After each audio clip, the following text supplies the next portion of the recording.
Merci, Monsieur le Président. Ceci est ma dernière question au gouvernement. J'y associe mon ami Christian Hutin, qui, comme moi, ne se représente pas pour un nouveau mandat, les membres du groupe socialiste et apparentés et tous mes collègues.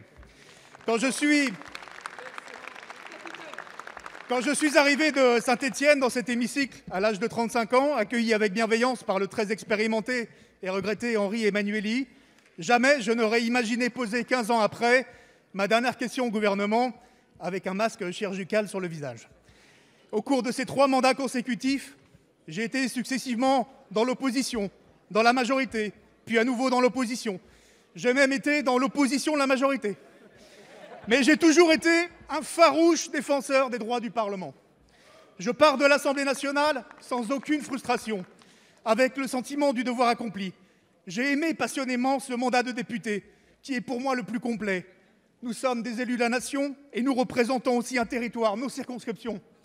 En 15 ans, j'ai eu la chance de participer aux travaux de très nombreuses missions d'information parlementaire ou commissions d'enquête et de publier 33 rapports parlementaires. Beaucoup de ces rapports ont été consacrés au sport, mais j'ai aussi pu co-signer des rapports transpartisans dans les différentes commissions permanentes et au comité d'évaluation et de contrôle, formant parfois des duos de députés surprenants. Sur la mobilité sociale des jeunes, avec Jean-Frédéric Poisson. Sur la régulation des jeux d'argent et de hasard, avec Jacques Millard, puis Olga Givernet. Sur l'aide sociale aux anciens combattants, avec Marie-Christine Dalloz. Sur la fabrique de la loi, avec Laure de la Raudière et François Cornu-Gentil. Sur l'accès à l'enseignement supérieur, avec Nathalie Sarl. Sur l'évaluation du système éducatif, puis sur la lutte contre la sédentarité, avec Marie Tamarel.